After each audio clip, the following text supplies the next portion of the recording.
నమస్తే welcome to Bhavat media ముందుగా headlines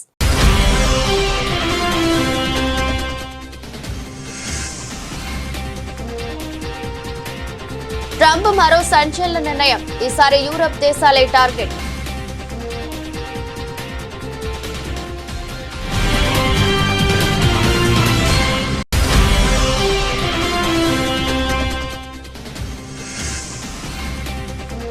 ఉపాధి కల్పనకు కట్టుబడి ఉన్నామన్న మోదీ వర్చువల్ గా రోజ్గార్ మేళాలో 51,000 మందికి ఉద్యోగ పత్రాలు అందజేసిన ప్రధాని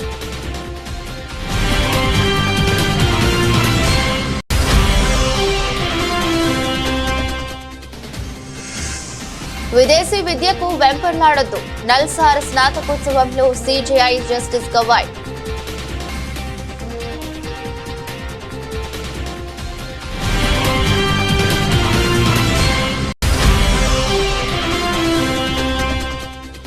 అనారోగ్యంతో ఈ తెల్లవారుజామున విలక్షణ నటుడు కోట శ్రీనివాసరావు కన్నుమూత సంతాపం తెలిపిన సినీ ప్రముఖులు రాజకీయ ప్రముఖులు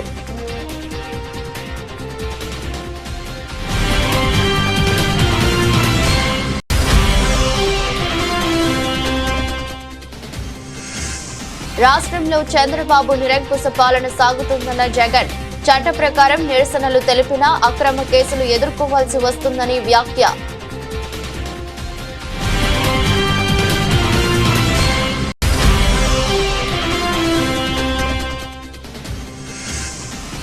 కాంగ్రెస్ ప్రభుత్వంపై పాయల్ శంకర్ విమర్శలు బీసీ రిజర్వేషన్లకు మతపరమైన అంశాన్ని జోడించారని ఆరోపణ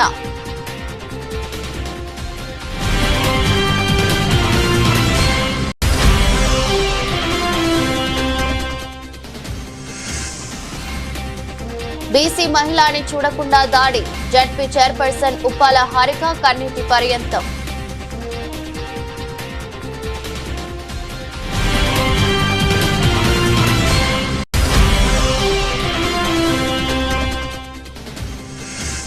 లష్కర్లో వైభవంగా ఉజ్జయిని మహంకాళి బోనాల జాతర వేకువజాము నుంచే పెద్ద సంఖ్యలో అమ్మవారిని దర్శించుకుని బోనాలు సమర్పిస్తున్న భక్తులు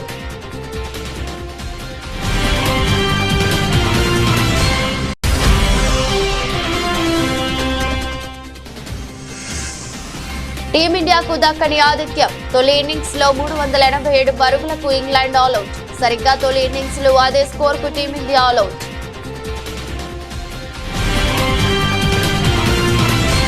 అమెరికా అధ్యక్షుడు డొనాల్డ్ ట్రంప్ యూరోపియన్ యూనియన్ మరియు మెక్సికో నుంచి దిగుమతి అయ్యే అన్ని వస్తువులపై ఏడాది ఆగస్టు 1 నుంచి 30% సుంకాలు విధిస్తున్నట్లు ప్రకటించారు. ఈ నిర్ణయం వాణిజ్య ఒప్పందాలలో సమతుల్యత సాధించేందుకు మరియు అమెరికా ఆర్థిక ప్రయోజనాలకు కాపాడేందుకు తీసుకున్న చర్యగా ట్రంప్ వెల్లడించారు. ఈ ప్రకటన ఆయన తన సొంత social media platform truth social లో లేఖ రూపంలో విడుదల చేశారు. ట్రంప్ తన లేఖలో మెక్సికో డ్రగ్ ట్రాఫికింగ్ నియంత్రణలో విఫలమైందని, ముఖ్యంగా ఫెంటానిల్ సంక్షోభానికి కారణమైన కార్టెల్స్ ను అరికట్టడంలో నిర్లక్ష్యం చేసిందని ఆరోపించారు. అలాగే యూరోపియన్ యూనియన్ తో వాణిజ్య సంబంధాలు సమానత్వ ప్రతిపాదికన లేవని, దీర్ఘకాలంగా వాణిజ్య లోటు ఉందని, ఈ యొక్క సుంకాలు మరియు వాణిజ్య అడ్డంకులు దీనికి కారణమని పేర్కొన్నారు. తాజాగా తాను విధించిన సుంకాలు ఇప్పటికే ఉన్న స్టీల్ వంటి రంగాలకు సంబంధించిన లెవీలకు అదనమని వివరించారు. ప్రభుత్వ ప్రైవేట్ రంగాల్లో ఉపాధి కల్పనకు తమ ప్రభుత్వం కట్టుబడి ఉందని, గత 11 ఏళ్లలో దేశం అన్ని రంగాల్లో పురోగతి సాధించిందని ప్రధాని మోదీ అన్నారు. రోజ్గార్ మేళాలో భాగంగా ప్రభుత్వంలోని వివిధ విభాగాల్లో ఎంపికైన 51,000 మందికి ప్రధాని వర్చువల్ గా ఉద్యోగ నియామక పత్రాలు అందజేశారు. అనంతరం ప్రసంగించిన మోదీ ప్రైవేట్ రంగంలో మొదటిసారి ఉద్యోగం పొందిన వారికి మొదటి నెల జీతానికి తోడ్పాటుగా 15,000 ప్రోత్సాహకంగా అందించాలని ప్రభుత్వం నిర్ణయించిందని మోదీ చెప్పారు. ఇందుకోసం ఉద్యోగుల ప్రోత్సాహక పథకం కింద బడ్జెట్ లో 1,00,000 కోట్లు కేటాయించామన్నారు.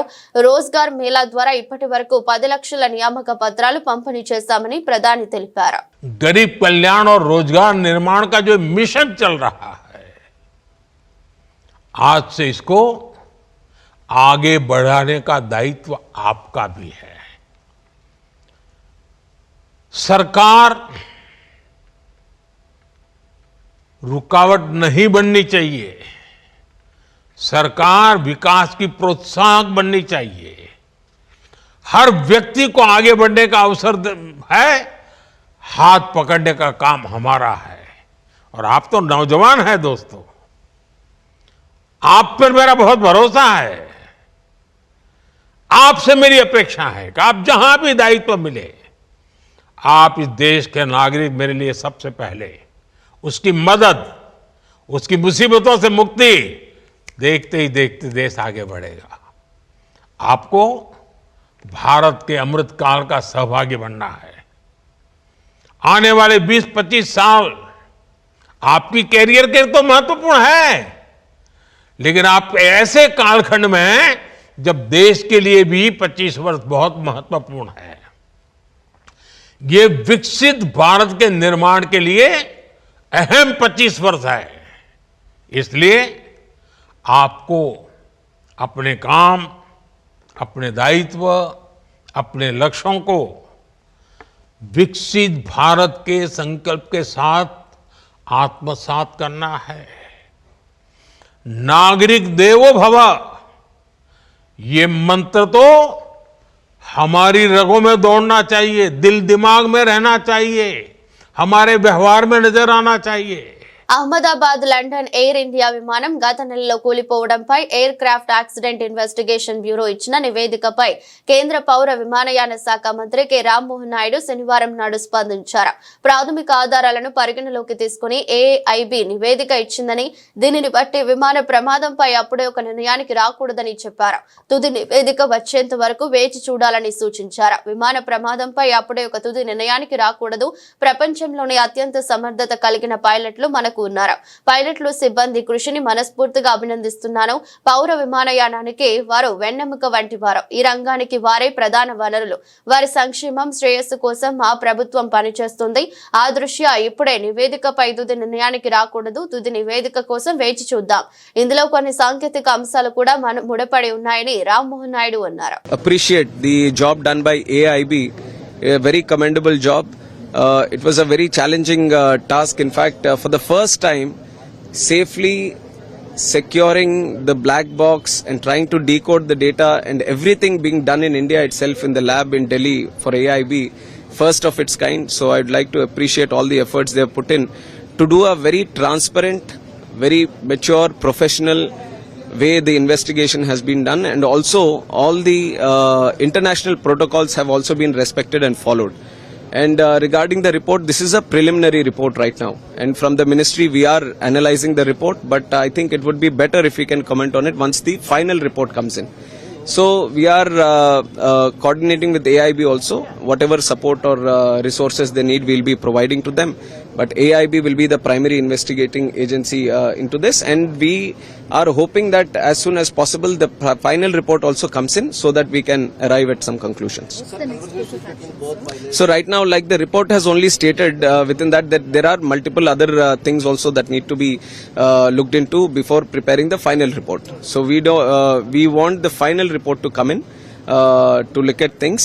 So let us wait till then. న్యాయవాదం అత్యంత గౌరవప్రదమైన వృత్తి అయినప్పటికీ ఇందులో రాజబాట అంటూ ఏది ఉండదని సుప్రీంకోర్టు ప్రధాన న్యాయమూర్తి జస్టిస్ బిఆర్ గవాయ్ అన్నారు.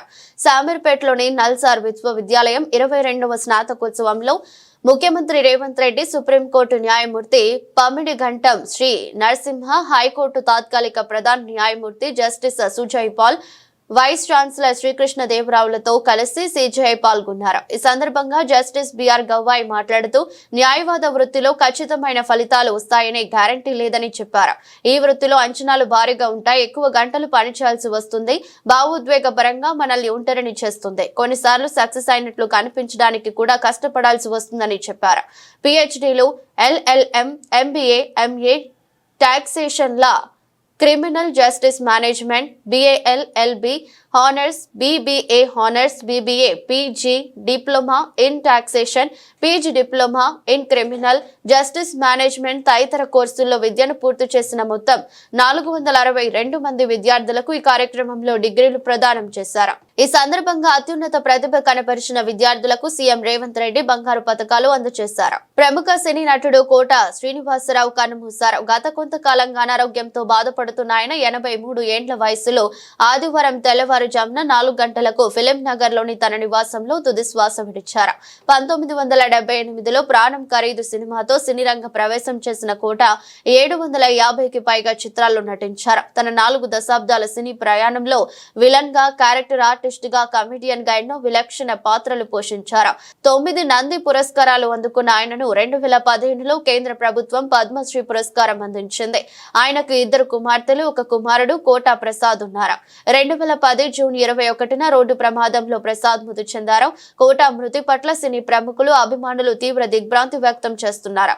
లెజెండరీ నటులు, బహుముఖ ప్రజ్ఞాశాలి శ్రీ కోట శ్రీనివాసరావు గారు ఇక లేరనే వార్త నన్ను తీవ్రంగా కలిచివేసింది. ప్రాణం ఖరీదు చిత్రంతో ఆయన నేను ఒకేసారి సినీ కెరీర్ ను ప్రారంభించామని మెగాస్టార్ చిరంజీవి గుర్తు చేసుకున్నారు. కోట శ్రీనివాసరావు ఆ పేరే చాలు. ఎనలేని నటన చాతుర్యం, ప్రతి పాత్రలో తనదైన శైలిలో ప్రాణం పోసిన మహానటుడు ఆయన. తన సినీ ప్రయాణంలో ఆయనతో నటించిన పంచుకున్న క్షణాలు ఎప్పటికీ చిరస్మరణీయమంటూ ఆయన ఆత్మకు శాంతి చేకూరాలని జూనియర్ ఎన్టీఆర్ ప్రార్థించారు. కోట శ్రీనివాసరావు లేరనే విషయాన్ని నమ్మలేకపోతున్నా, నటన ఉన్నంత కాలం ఆయన ఉంటారని, దాదాపు 4 దశాబ్దాల పాటు మేము కలిసి పనిచేశామంటూ బ్రహ్మానందం కోట శ్రీనివాసరావుతో తమ దీర్ఘకాల అనుబంధాన్ని గుర్తు చేసుకున్నారు. నటుడు కోట శ్రీనివాసరావు మృతికి ఏపీ ఉప ముఖ్యమంత్రి పవన్ కళ్యాణ్ సంతాపం తెలిపారు. ఈ మేరకు ఆయన కోట శ్రీనివాసరావు పార్థివ దేహానికి నివాళులర్పించారు. పద్మశ్రీ కోట శ్రీనివాసరావు మరణ వార్త తీవ్ర దిగ్భ్రాంతిని కలిగించిందని ఆయన పేర్కొన్నారు. ఆయన ఒక మహానటుడు అని ప్రత్యేకంగా చెప్పాల్సిన పని లేదు. ఒక దశకంలో నేను, కోట శ్రీనివాసరావు, బాబు మోహన్ మేము ముగ్గురం ప్రతి సినిమాలో ఉండేవాళ్ళం. రోజుకు 18-20 గంటలు పనిచేసేవాళ్ళం. ప్రతి లాస్ట్ 40 years 4 decades-గా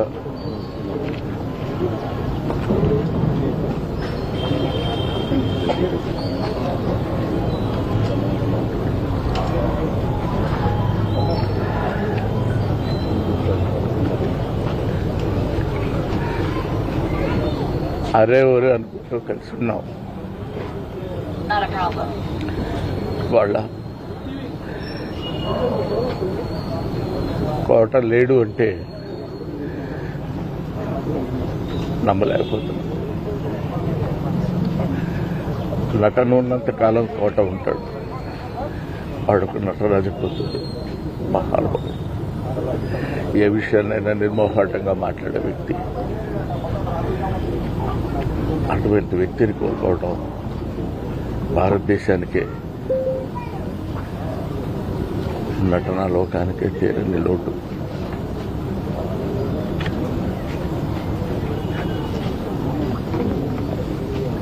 తెలంగాణ స్థానిక సంస్థల ఎన్నికల్లో బీసీలకు 42% రిజర్వేషన్లు కల్పించేందుకు రాష్ట్ర కేబినెట్ ఆమోదం తెలిపిన విషయం తెలిసిందే. స్థానిక సంస్థల ఎన్నికల్లో బీసీలకు రిజర్వేషన్లు కల్పించే 2 బిల్లులను ఏడాది మార్చిలో శాసనసభ ఆమోదించింది. ఇటీవల పంచాయతీ ఎన్నికలకు సంబంధించిన అంశంపై హైకోర్టు కూడా నెలాఖరులోపు రిజర్వేషన్లు ఖరారు చేయాలని ప్రభుత్వాన్ని ఆదేశించింది. ఈ అంశాలన్నిటిపై చర్చించిన కేబినెట్ స్థానిక సంస్థల ఎన్నికల్లో బీసీలకు 42% రిజర్వేషన్లు కల్పించాలని నిర్ణయం తీసుకుంది. ఈ నేపథ్యంలో కాంగ్రెస్ బీసీ నేతలు నిన్న ముఖ్యమంత్రి రేవంత్ రెడ్డిని కలిసి కృతజ్ఞతలు తెలిపారు. ఈ సందర్భంగా ముఖ్యమంత్రి రేవంత్ రెడ్డి మాట్లాడుతూ బీసీలకు 42% రిజర్వేషన్లు కల్పించడం కాంగ్రెస్ పార్టీ విజయంగా పేర్కొన్నారు. రిజర్వేషన్ ఫలాలను బీసీలు సద్వినియోగం చేసుకోవాలని సూచించారు. బీజేపీ పాలిత రాష్ట్రాల్లో బీసీలకు రిజర్వేషన్లు కల్పించలేదని అన్నారు. రాష్ట్రంలో కులగణన చాలా పకడ్బందీగా చేశామని తెలిపారు. ఇది దేశానికే ఉత్తమ నమూనా అని అన్నారు. ప్రజలు స్వచ్ఛందంగా కులగణనకు వివరాలు వెల్లడించారని తెలిపారు. ఈ సమాచారాన్ని పూర్తిగా డిజిటలైజ్ చేసి భద్రపరిచామని వెల్లడించారు. మేము తెలంగాణ రాష్ట్ర ప్రభుత్వంగా కాంగ్రెస్ పార్టీగా చేయాల్సిందంతా చేసింది. చిత్తశుద్ధి ఎవరికి ఉండాలి? భారతీయ జనతా పార్టీకి ఉండాలి. ఈరోజు గవర్నర్తో సహా లీగల్ వెయిటింగ్ చెప్పించి గవర్నమెంట్ ఆఫ్ ఇండియాకు పంపిస్తే, క్యాబినెట్ అప్రూవల్ చేసి రాష్ట్రపతికి పంపించేస్తే ఇమ్మీడియట్గా జరగాల్సిన పరిణామాలన్నీ వేగంగా జరిగిపోతాయి. లేదు, కేంద్ర ప్రభుత్వమే మనం పంపించిన ప్రతిపాదనను తమిళనాడు ఎట్లయితే 9th షెడ్యూల్లో చేసిన రిజర్వేషన్లో తెలంగాణ రిజర్వేషన్లో కూడా 9th షెడ్యూల్లో చేరుస్తే 100% మనకు చట్టబద్ధత వస్తుంది. ఎవరు దీన్ని సాధించాల్సింది? కిషన్ రెడ్డి గారు సాధించాలి, లక్ష్మణ్ గారు సాధించాలి, బండి సంజయ్ గారు సాధించాలి, లేకపోతే మా మిత్రుడు ఆర్ కృష్ణయ్య సాధించాలి. ఎందుకు అంటే వాళ్ళ నాయకుడు నరేంద్ర మోడీ అనుకుంటేనే ఈ పని జరుగుతుంది. ఇవాళ తెలంగాణలో సాధ్యమైందంటే మా నాయకుడు రాహుల్ గాంధీ గారు అనుకున్నాడు కాబట్టి ఇది సాధ్యమైంది. నరేంద్ర మోడీ ప్లేస్లో రాహుల్ గాంధీ గారు ఉంటే 48 గంటలలో చేసుకొచ్చే బాధ్యత నాది. ఎవరు అక్కర్లేదు, మీకు అందరికి 1 లక్ష మంది పిలిచి బందిపోషణ పెడతాను నేను తీసుకొని వచ్చిన తర్వాత. మీరెవ్వరు కొట్లాడాల్సిన పని లేదు, మీరెవ్వరు రైలు ఎక్కాల్సిన పని లేదు, రైలు రోకో చేయాల్సిన పని లేదు. మోడీ ఉన్నాడు కాబట్టి మోడీని కూటమి ప్రభుత్వంపై వైసీపీ అధినేత జగన్ మరోసారి తీవ్ర స్థాయిలో విరుచుకుపడ్డారు. ఆయన స్పందిస్తూ ప్రభుత్వాన్ని ప్రశ్నించే గొంతుకలను పోలీస్ వ్యవస్థను అడ్డుపెట్టుకుని నులిమేస్తున్నారని మండిపడ్డారు. రాష్ట్రంలో ప్రజాస్వామికమైన ప్రాథమిక హక్కులకు భంగం కలుగుతోందని అన్నారు. చంద్రబాబు నిరంకుశ పాలనలో ప్రజల హక్కులు అణచివేయబడుతున్నాయని దుయ్యబట్టారు. చట్టానికి లోబడి నిరసనలు తెలిపినా అక్రమ కేసులు ఎదుర్కోవాల్సి వస్తుందని జగన్ మండిపడ్డారు. గుంటూరు మెర్చియార్డులో రైతుల పరామర్శకు వెళ్లినప్పుడు ఒక కేసు పెట్టారు. రామగిరిలో లింగమయ్య కుటుంబాన్ని పరామర్శించేందుకు వెళ్లినప్పుడు తోపుదుర్తి ప్రకాష్ రెడ్డిపై కేసు పెట్టారు. పొదిలిలో పొగాకు రైతులను పరామర్శించేందుకు వెళితే 3 కేసులు పెట్టి 15 మందిని అరెస్ట్ చేశారు. పల్నాడులో పోలీసు వేధింపులకు తట్టుకోలేక ఆత్మహత్య చేసుకున్న నాగ మల్లేశ్వరరావు కుటుంబాన్ని పరామర్శించేందుకు వెళితే 5 కేసులు నమోదు చేశారు. 131 మందికి నోటీసులు జారీ చేశారు. సినిమా పోస్టర్ ప్రదర్శించిన యువకుడిని జైల్లో పెట్టారని ఆగ్రహం వ్యక్తం చేశారు. బంగారుపాళ్యంలో మామిడి రైతులను పరామర్శించడానికి వెళితే 5 కేసులు పెట్టి 20 మందిని కస్టడీలోకి తీసుకున్నారని జగన్ మండిపడ్డారు. వారిని అరెస్ట్ చేసినట్టు చూపించలేదని, కోర్టులో హాజరుపరచలేదని అన్నారు. తన ప్రతి పర్యటనలో అక్రమ కేసులు పెడుతున్నారని ఆగ్రహం వ్యక్తం చేశారు. చెక్ పోస్టులు ఏర్పాటు చేసి రైతులను రానియకుండా చేస్తున్నారని మండిపడ్డారు. ఇందుకోసం పోలీస్ వ్యవస్థను వాడుకోవడం సరికాదని అన్నారు. బీసీ రిజర్వేషన్లకు మతపరమైన అంశాన్ని జోడించారని, మతపరమైన రిజర్వేషన్లను రాజ్యాంగం, సుప్రీంకోర్టు అంగీకరించవని బీజేపీ ఎమ్మెల్యే పాయల్ శంకర్ అన్నారు. బీసీలకు 42% రిజర్వేషన్ల వ్యవహారంలో రాష్ట్ర ప్రభుత్వం హడావిడి చేస్తుంటే బీసీలను మోసం చేస్తున్నదనే అనుమానాలు వ్యక్తమవుతున్నాయని ఆయన పేర్కొన్నారు. హైదరాబాద్ లోని బీజేపీ కార్యాలయంలో ఏర్పాటు చేసిన మీడియా సమావేశంలో మాట్లాడుతూ ఆర్డినెన్స్ తీసుకురాకుండానే బీసీలకు 42% రిజర్వేషన్లను అమలు చేసినట్లు ఆ పార్టీ నేతలు మాట్లాడుతున్నారు ారని విమర్శించారు. కాంగ్రెస్ పార్టీ ఎప్పుడు ఇచ్చిన మాట మీద నిలబడలేదని ఆయన మండిపడ్డారు. శాసనసభ సమావేశాలను ఏర్పాటు చేసి బీసీ రిజర్వేషన్లను ఏ విధంగా అమలు చేస్తారో చర్చించాలని పాయల్ శంకర్ డిమాండ్ చేశారు. ఈ వ్యవహారంలో న్యాయపరమైన ఇబ్బందులు రాకుండా, బీసీలకు అన్యాయం జరగకుండా ఇచ్చిన మాటకు కట్టుబడి ఉండాలని సూచించారు. 42% బీసీ రిజర్వేషన్ల మీద ఆలు లేదు, సూలు లేదు, కొడుకు పేరు సోమలింగం అన్నట్టు రిజర్వేషన్లు అమలయ్యింది లేదు. ఆర్డినెన్స్ ఎట్లా తెస్తారో దాని మీద స్పష్టత లేదు. ఈ గందరగోళమైనటువంటి పరిస్థితులలో ఒక క్లారిటీ ఇవ్వకుండా 42% బీసీ రిజర్వేషన్లు స్థానిక సంస్థల్లో అమలైపోయినట్టు, బీసీలందరూ కుర్చీలలో కూర్చున్నట్టు, మీరంతా రండి, సంబరాలు చేయండి, పాలాభిషేకం చేయండి, మాకు పూలమాలలు వేయండి అని కాంగ్రెస్ పార్టీ చేస్తున్నటువంటి సంబరాలు చూస్తే మరొక్కసారి రాష్ట్ర బీసీలను కాంగ్రెస్ పార్టీ మోసం చేయడానికి సిద్ధమవుతున్నదా అని అనుమానం కలుగుతూ ఉన్నది. మేము ఎందుకు ఈ మాట మాట్లాడుతున్నామనంటే, కాంగ్రెస్ ఏ రోజు కూడా ఇచ్చిన మాటకు కట్టుబడి లేకుండా అవసరానికి ఒక తీరు మాటలు మాట్లాడుతుంది కాంగ్రెస్ పార్టీ.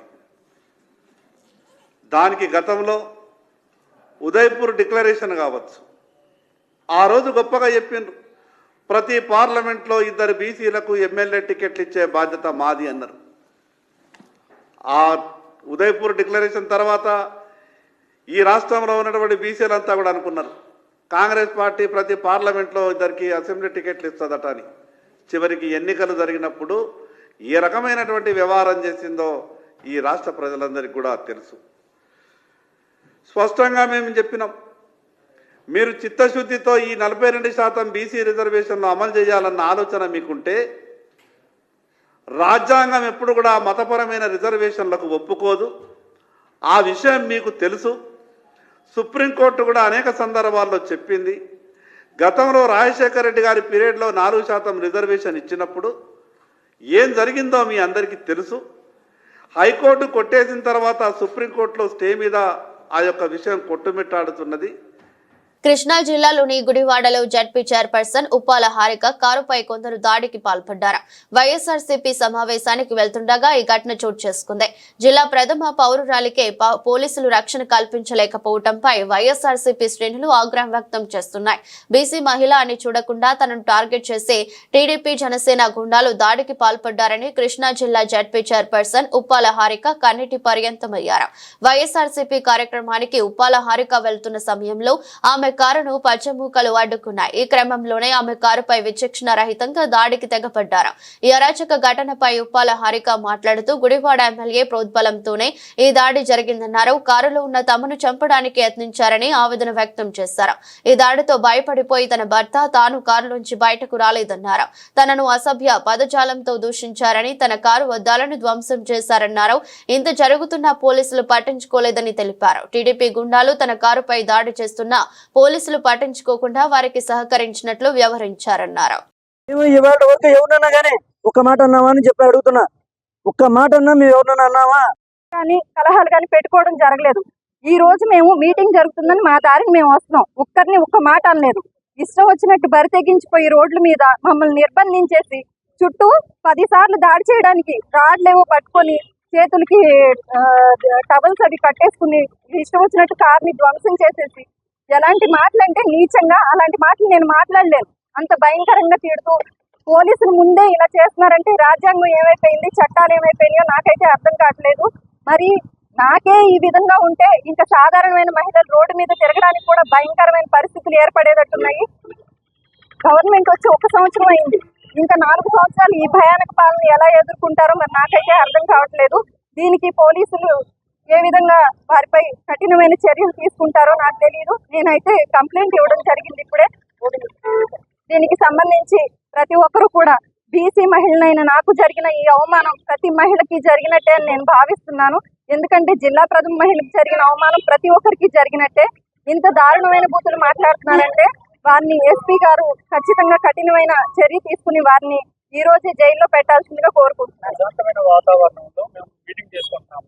మేము ఎవరిని ఎటువంటి పదజాలాలు ఉపయోగించకుండా మా మీటింగ్ మేము చేసుకుంటున్నాము. ఆయన మేనిఫెస్టోలో ఇచ్చిన పథకాలు అమలు చేయట్లేదని మాత్రమే మాట్లాడుతున్నాను. ఇంతవరకు 4 మీటింగ్స్కి వెళ్ళాము, ఎక్కడ కూడా ఇలాంటి పరిస్థితి లేదు. కానీ ఈ రోజు గుడివాడ కేవలం మేము రోడ్లో ఎంటర్ అయ్యామంతే. అసలు ఆ రోడ్డు కూడా ఎంటర్ అవ్వలేదు. వాళ్ళు తిరిగి కారు రిటర్న్ వెళ్ళిపోమనంటే మేము కారు తిప్పుకుంటున్నా సరే మొత్తం రౌండ్ చేసేసారు. రౌండ్ చేసేసి మొత్తం అంతా ధ్వంసం చేసేసారు. మీరు ఆల్రెడీ విజువల్స్ చూసుకునే ఉంటారు. ఈ రకమైన రాజ్యాంగం ఇక్కడ అమలవుతుంది. ఇది మరి రెడ్ బుక్ రాజ్యాంగం, మరి ఏ రాజ్యాంగం నాకు తెలియదు. లష్కర్ బోనాల జాతర వైభవంగా కొనసాగుతుంది. వేకువజాము నుంచే పెద్ద సంఖ్యలో భక్తులు అమ్మవారిని దర్శించుకుని బోనాలు సమర్పిస్తున్నారు. ఉదయం 4 గంటలకు జిల్లా ఇన్ఛార్జి మంత్రి పొన్నం ప్రభాకర్ దంపతులు ఉజ్జయిని మహంకాళి అమ్మవారికి తొలి బోనం సమర్పించారు. ప్రత్యేక పూజలు చేశారు. అనంతరం అమ్మవారికి దర్శించుకునేందుకు భక్తులు అనుమతించారు. పెద్ద సంఖ్యలో ఆడపడుచులు అమ్మవారి బోనం సమర్పించేందుకు బారులు తీరారు. అమ్మవారిని దర్శించుకున్న ప్రజా ప్రతినిధులు కేంద్ర మంత్రి కిషన్ రెడ్డి దంపతులు, Sanath Nagar MLA Talasani Srinivas Yadav, Malkajgiri MLA Marri Rajasekhar Reddy, Narsapur MLA Sunitha Laxmareddy, మాజీ MLC PL Srinivas, Sanath Nagar Congress incharge Kota Neelima అమ్మవారిని దర్శించుకున్నారు. దేవాదాయ శాఖ principal secretary Shailaja Ramaiah, commissioner I Venkatarao, north zone DCP Rashmika Perumal భక్తులకు ఎలాంటి ఇబ్బంది తలెత్తకుండా ఎప్పటికప్పుడు జాగ్రత్తలు చేపడుతున్నారు.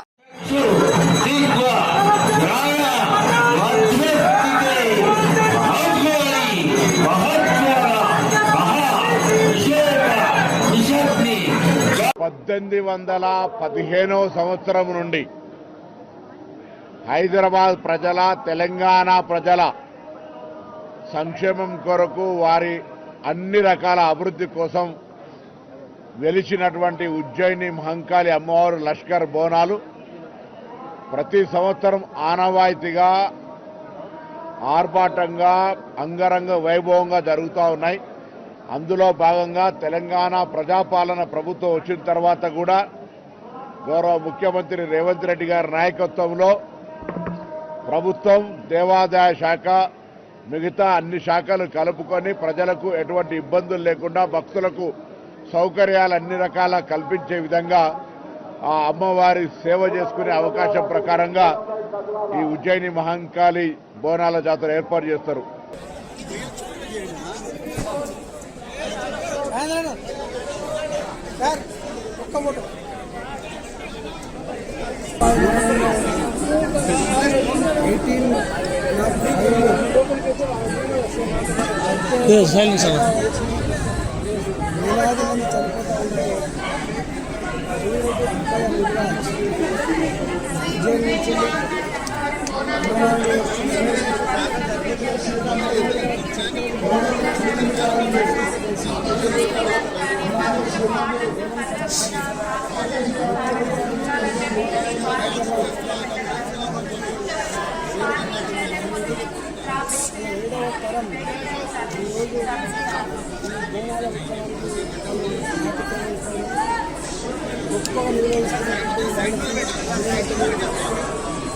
హైదరాబాద్ నగరంలో కోరుకొండలో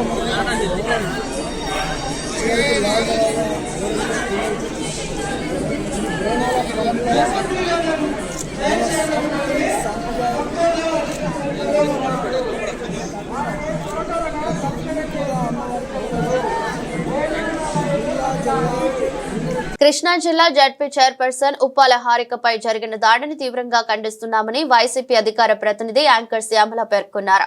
రాష్ట్రంలో రెడ్ బుక్ రాజ్యాంగం అమలవుతుందని చెప్పేందుకు ఈ ఘటన ఒక ఉదాహరణని విమర్శించారు. గంటన్నర సేపు మీటింగ్ కు హాజరు కాకుండా అడ్డుకున్నారని, రోడ్డుపై కారును ఆపేసి అద్దాలను పగలగొట్టారని శ్యామల ఆరోపించారు. ఒక జిల్లా ప్రథమ పౌరురాలిగా ఉన్న హారికపై ఈ దారుణ చర్య జరగడం ఆందోళనకరమని తెలిపారు. ప్రజాస్వామ్య పాలనలో ఉన్నామా లేక అటవిక రాజ్యంలో ఉన్నామా? ఒక బీసీ మహిళపై చేసినటువంటి దాడిని ఖచ్చితంగా గుర్తు పెట్టుకుంటాం. గంటన్నర సేపు మీటింగ్ కి రానివ్వకుండా రోడ్డు మీద ఆపేసి కారు అద్దాలు పగలగొట్టి ఒక జిల్లా ప్రథమ పౌరురాలు అయిన జడ్పీ చైర్పర్సన్ పై మీరు ఇంత దారుణంగా ప్రవర్తిస్తే ఇంకా సామాన్య మహిళల పరిస్థితి ఏంటి? రాష్ట్రంలో, జిల్లాలో మహిళల పట్ల మీ ప్రభుత్వ తీరు మరొకసారి మీరు నిరూపించుకున్నారు. మహిళలంటే మీకు గౌరవం లేదు, మహిళలను మీరు ఎంత చులకనగా చూస్తున్నారో అన్నదానికి ఇదే ఉదాహరణ. ఒక చంద్రబాబు, పవన్ కళ్యాణ్, లోకేష్ మీ పాలనలో మహిళల పట్ల మీరు ప్రవర్తించే తీరును భూతో నా భవిష్యత్తు అంటూ శ్యామల ఎద్దేవా చేశారు. Namaskar. There is no safety for women in Andhra Pradesh under this coalition government. As a woman and as a public representative, I am deeply disturbed and enraged by what's happening in our institutions. At Rangaraya Medical College in Kakinada, a lab technician has taken indecent photos of the girl students and blackmailed them. Even after complaints were made, there is no severe action taken. Only a few technicians were suspended. Why? Why has there been no justice? What is our Deputy Chief Minister, Mr. Pavan Kalyan, doing? This incident happened in his own district. All he gives are the hollow statements about protecting women. London లోని Lord's వేదికగా జరుగుతున్న Bharat England మూడో test match లో రెండు జట్ల తొలి innings స్కోర్లు సమం కావడంతో ఉత్కంఠ రేగింది. నేడు మూడో రోజు ఆటలో భారత జట్టు తమ తొలి ఇన్నింగ్స్ లో 119.2 ఓవర్లలో 387 పరుగులకు ఆల్అౌట్ అయింది. అంతకుముందు ఈ మ్యాచ్ లో టాస్ గెలిచిన ఇంగ్లాండ్ కూడా తొలి ఇన్నింగ్స్ లో 387 పరుగులే చేసింది. భారత్ తొలి ఇన్నింగ్స్ లో కేఎల్ రాహుల్ సెంచరీతో అదరగొట్టాడు. రిషబ్ పంత్, రవీంద్ర జడేజా అర్ధ సెంచరీలతో జట్టుకు బలం చేకూర్చారు. కరుణ్ నాయర్, నితీష్ కుమార్ రెడ్డి కీలక ఇన్నింగ్స్ లో ఆడారు. ఇంగ్లాండ్ బౌలర్లలో క్రిస్ వోక్స్ 3 వికెట్లు, జోఫ్రా ఆర్చర్, బెన్ స్టోక్స్ చెరో 2 వికెట్లు తీశారు. యశస్వి జైస్వాల్, శుభ్మన్ గిల్ నిరాశపరిచారు.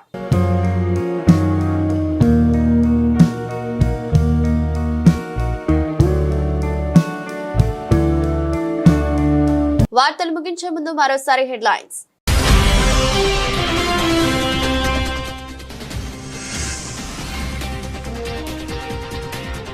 ట్రంప్ మరో సంచలన నిర్ణయం, ఈసారి యూరప్ దేశాలే టార్గెట్.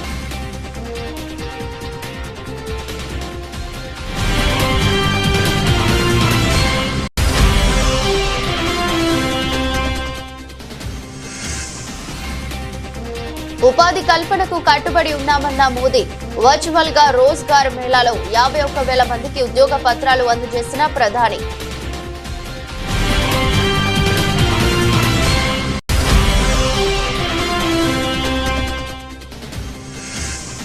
విదేశీ విద్యకు వెంపర్లాడొద్దు, నల్సార్ స్నాతకోత్సవంలో సిజేఐ జస్టిస్ గవాయ్.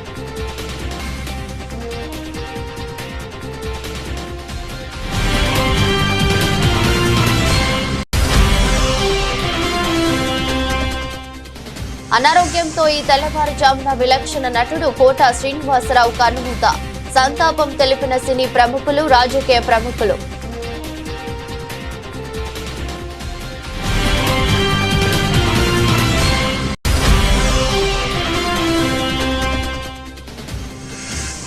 రాష్ట్రంలో చంద్రబాబు నిరంకుశ పాలన సాగుతుందన్న జగన్. చట్ట ప్రకారం నిరసనలు తెలిపినా అక్రమ కేసులు ఎదుర్కోవాల్సి వస్తుందని వ్యాఖ్య.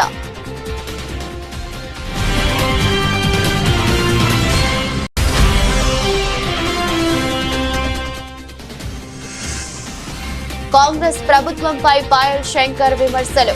బీసీ రిజర్వేషన్లకు మతపరమైన అంశాన్ని జోడించారని ఆరోపణ.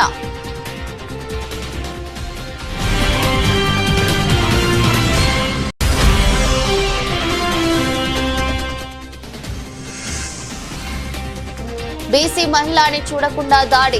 జడ్పీ చైర్పర్సన్ ఉప్పాల హారిక కన్నీటి పర్యంతం.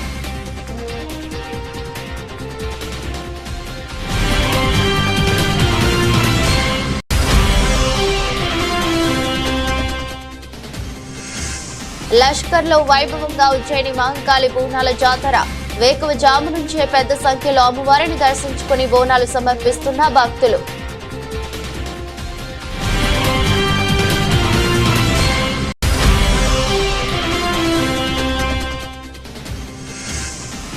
టీమిండియాకు దక్కని ఆధిక్యం. తొలి ఇన్నింగ్స్ లో 387 పరుగులకు ఇంగ్లాండ్ ఆల్అౌట్. సరిగ్గా తొలి ఇన్నింగ్స్ లో అదే స్కోర్ కు టీమిండియా ఆల్అౌట్.